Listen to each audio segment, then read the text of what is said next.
I know that you guys know that it's March, which means that I've got 10 books that are going to self-destruct in 12 months to tell you guys about. So if you guys are unfamiliar with this little video concept of mine, I need time to come to terms with the loss of things, which I mean, I feel like a lot of us do, but I can't often unhaul things on a whim. I have to be in a very particular mood. So these books will self-destruct in 12 months is an opportunity for me to take 10 books off my shelves that realistically, I'm probably not that interested in. Like if I really thought long and hard about it, I would probably not miss these books if I unhauled them, but I'm not quite ready to let go of them yet. So I take 10 books off my shelves, I put them to one side, and I give myself 12 months. I give myself a time limit to read them. Now, what usually happens is that I do read a handful of them, but the rest of them, I don't bother about, I never think about, but I've already mentally, by putting them to one side, I've like started preparing myself mentally for them to leave. And then in 12 months, I can just let them go free into the world. So last year was the first year that we had a little bit of a theme in how I selected my books. And I've decided to go with a little bit of a theme this time as well, or more like a strategy for picking the books. So this time I picked one book off every shelf in my house, which I've got 9, well, I've got 2 shelves here, but I counted these as like one block, and there's 3 pushed together upstairs, which I counted as one block. So I have 7 blocks of shelves in my house plus 2 TBR carts, and I picked one off each of those. And then to fill up the spaces, I made sure I had at least one of each of the main subscription boxes that I get or have gotten in the past represented in this video. So we've ended up with, I think, 2 Illumicrate books, 2 Owl Crate, 1 Fairy Loot, 1 book of the month, and the rest are just random paperbacks. So as usual with this video, I don't know the most about these books because I'm not overly interested in them. That's kind of the point. But we'll just run through 2023's list of 10 books that will self-destruct in 12 months. So one that I feel like is going to be painful for a lot of you guys, and it is kind of painful for me. This one came off my romance shelves upstairs, but I bought a lot of books on a whim all at once last year, and now I'm not so sure about them. So the first book is Guilty Pleasures by Laurel K. Hamilton. This is the first book in a very, I shouldn't have put this first because y'all are going to click off. This is the first book in a very, very popular paranormal romance series. It's the Anita Blake Vampire Hunter series, which is, it's about a vampire hunter. That's all I really know. I know that I got a lot of suggestions for me to read this, like a lot of recommendations for this when I was asking for fantasy romance recommendations when I was first getting into the genre.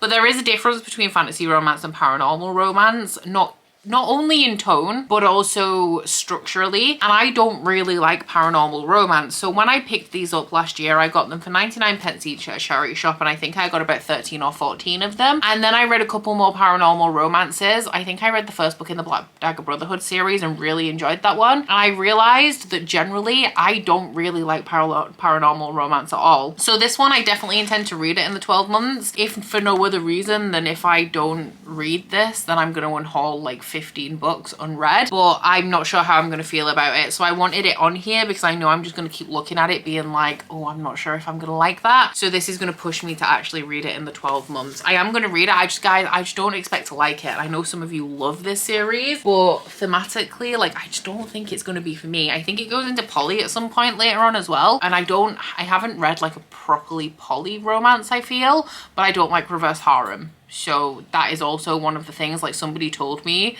that Laurel K. Hamilton is the queen of poly after I picked it up, and then I was like, well, hot damn, I don't want it anymore.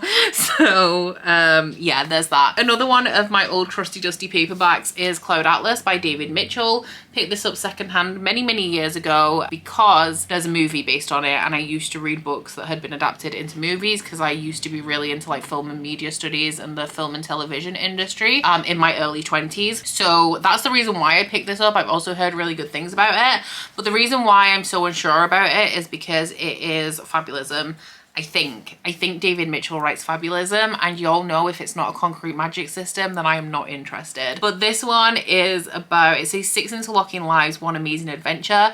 In a narrative that circles the globe and reaches from the 19th century to a post-apocalyptic future, David Mitchell erases the boundaries of time, genre, and language to offer an enthralling vision of humanity's will to power and where it will lead us. So it depends on how it's done. It sounds intriguing, but it depends on how it's done because I haven't read anything by David Mitchell, but I do have Number 9 Dream and The Thousand Autumns of Jacob de Zoet as well, which will also probably be unhauled if this one goes, or if I don't like this one. The last of the, I've weaned out a lot of these super old paperbacks I have now, so there aren't many of them on here, but one that I do have, the last one I have, is Cloud for Sparrows by Takashi Matsuoka. I very much picked this up on a whim because I really like East Asian fiction, but this one I really did just pick it up on a whim. I've literally never heard of this, and it sounds kind of like it's historical. I don't know what I was thinking when I was picking this up. So this one is set in 1861, and it says after 2 centuries of isolation, Japan has been forced to open its doors. A whole way of life is about to die. So we have 2 characters who are coming to Japan from potentially America, and people, at least 1 character, 2 characters I think actually, that are from Japan, and how they feel about Japan opening its doors. I don't know, it does still sound potentially interesting to me, but as I'm sure you guys have noticed, it's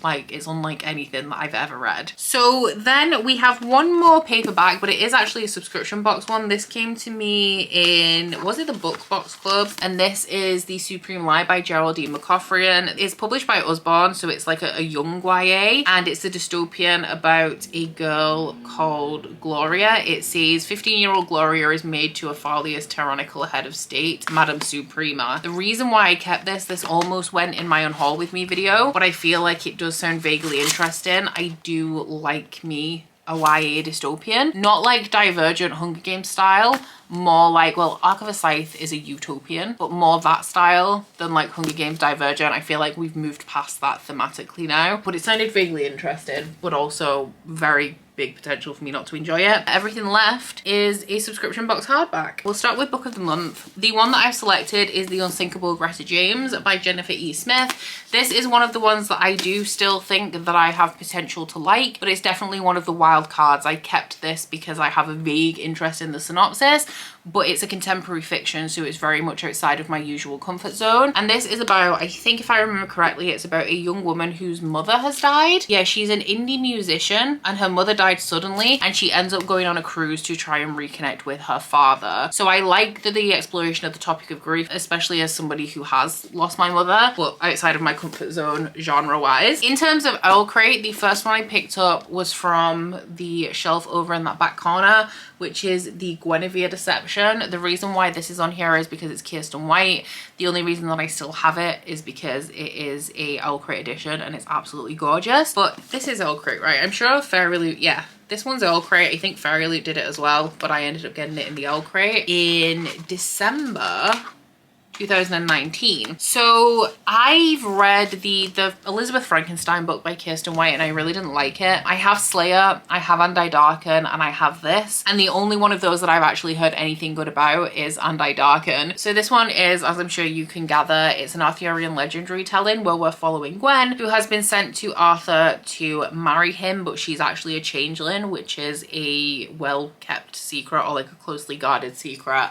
I've heard very much not good things about this, and I'm very much not sure how I feel about Kirsten White. I feel like there's just something about Kirsten White's books, like the synopses sound interesting to me, but I just have no faith in the execution. Like, I don't think I will like any of them, even though they sound interesting. The other Illumicrate one is The Bone Houses by Emily Lloyd Jones. This one is about, this is set in Wales, and this is, yeah, Emily Lloyd Jones keeps writing books that are set in Wales when she is not Welsh herself, and I have heard from a Welsh reviewer that like the representation, like the actual Welsh in here, wasn't good. So that really has put me off this one. But this is about a girl who comes from a family of, well, I don't want to say she comes from a family of gravediggers. Her family have been making ends meet by grave digging, and I think that the skeletons start coming to life. For the, we'll do Fairy Loot, we have Defy the Night by Bridget Kemmerer.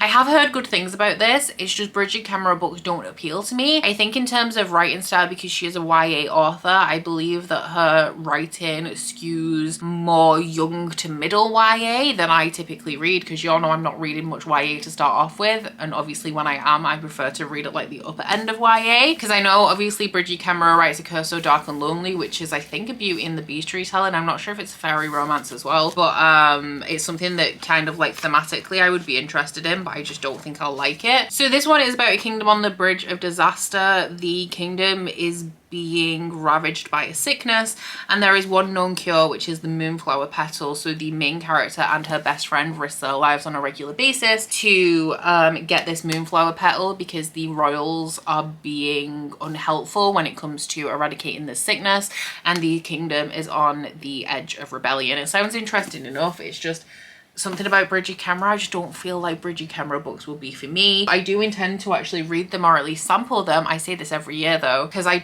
have no reason to believe that Bridget Kemmerer is an author that I won't like, apart from just some sort of assumption I've made based on very little. So for the Illumicrate books, the first one we have is Havenfall by Sarah Holland. This one is based on the fact that I didn't like her other book. What is it? Everless. I read it, I gave it 3 stars, and this was way back before BookTube when I wasn't very critical. I gave it 3 stars, still bought the sequel, then obviously never read it. So when I got this in the Illumicrate, I was very dubious about it because I don't like Everless. But this one is, oh, this is the one that's about 3 ancient realms that lie behind an inn, and the main character's destiny is to protect the gates to these 3 realms. And then the final one we have, I glossed over this so many times when I was looking. I can't believe that I didn't include this sooner. It's Book of Night by Holly Black. I don't like Holly Black. This came in the Adult Fairy Loo and also in the Illumicrate. This one's the Illumicrate edition because when I hauled them, they both came in the same month. And I said that if I kept one, it would be the Fairy Loo because the Fairy Loo was black and gold. They're both stunning. It's just aesthetically, I'm more into the black and gold one.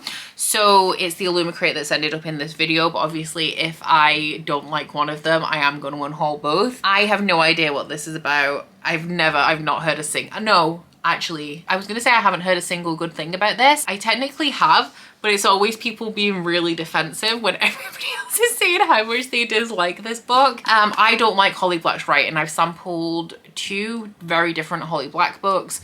I cannot stand Holly Black's writing. This seems to be about a girl who has a talent for stealing things, and somebody wants to rob magicians, so they get this girl to do it. That's all I can gather from the synopsis. That seems overly complex. I do want to give this a try just because I don't want to unhaul either of these gorgeous editions without having sampled it, but I don't have a whole ton of faith in this because I feel like this is definitely going to end up going because I don't like Holly Black's writing. Everybody keeps trying to get me to read The Cruel Prince, but it's just the writing. I can't. It's not for me. So those were my 10 books that are going to self-destruct in 12 months. Down in my comments, let me know if any of these books you think I should definitely prioritize and give a try and make sure that I read them before the 12 months is up, because if we take past rounds of this into account, the likelihood is that I'm going to read potentially 3 of them and the rest of them are just going to end up being unhauled, unread, which realistically, if I've chosen them for this challenge, that I won't actually be that sad if they did go, but I do still want to give them a try. I want to give them the benefit of the doubt, you know, so do let me know that down in the comments. But aside from that, guys, please don't forget to like this video if you liked it and subscribe if you wanna. If you head into my description box, you'll find a link to my Goodreads, Instagram and Twitter if you'd like to follow me on any of those, as well as a link to my Bookish Candle website, the Etsy for that, and a 10% off discount code. But that's it from me today, guys. Bye.